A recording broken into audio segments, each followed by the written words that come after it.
Hi everyone, my name is Melissa Bourbon. I'm a mystery writer, and I am here to talk to you about La Llorona, or the Weeping Woman, who is part of Hispanic culture, especially in the Southwest. I first learned about La Llorona through my husband and his family. My husband is a first-generation Mexican-American, and this was a story that he and his family would tell during camping trips, and it was meant to keep the kids close.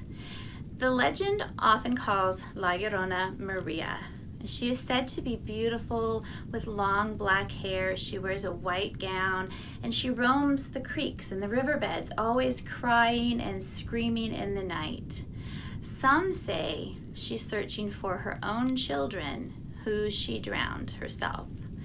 Others believe that she is vengeful, that she only wants to take other people's children and drown them, or that she wants to replace the ones that she lost, her own children. No one really knows. Other versions, other people believe that she's a harbinger of death and that if you see her, watch out because something bad will happen. And then others believe that she's there to deal with the kids who are bad to their parents. So she's there to offer a warning. There are different versions of the story, but they all have some common elements. La Llorona is the spirit of a woman who drowned her own children.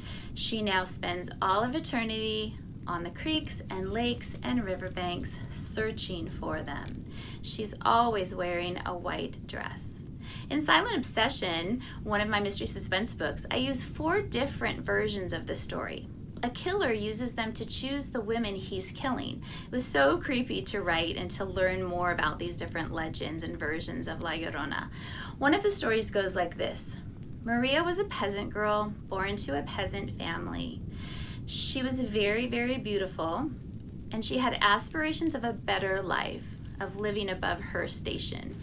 In the evening, she would wear a beautiful white dress and go into town where she was admired by men far and wide. Now at this time, Maria had 2 little boys, which made it challenging for her to go out at night. She left them alone when she went to town. And then one day, her boys were found at the river, drowned by Maria herself, all so that she could be unencumbered and revel in the adoration of the men in the town. She just didn't want her kids around anymore to take away her opportunities. In a different version, Maria marries a rich man who spoils her. She has sons with him, but after that, the husband changes. He begins womanizing and drinking and leaving his wife and leaving his children for long periods of time, sometimes for weeks. He seems to no longer want Maria. Instead, he wants a wealthy woman of his own class. He comes home only to visit his kids. Maria becomes jealous, raving jealous. You can guess what happens. So while she's out walking with her boys one day near the river, Maria sees her husband with another woman, a wealthy woman. He waves to his kids and interacts with them, but he doesn't even acknowledge Maria. Well, she flies into a rage. She's out of her mind, and she drags her children into the river. They disappear downstream, and by the time she realizes what she's done, it's too late. The boys are gone. So the legend says that she roams the riverbanks crying and screaming for those children until she wasted away, and her ghost remains still looking for them.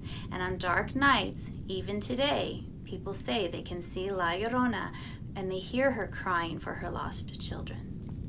In Silent Obsession, I use a lot of the elements of the legend. And in Silent Echoes, the urban legend of Chupacabra, which is in Spanish, it means goat sucker, literally. The legend has it that this creepy vampire creature comes out at night and sucks the blood of livestock and animals, but especially goats.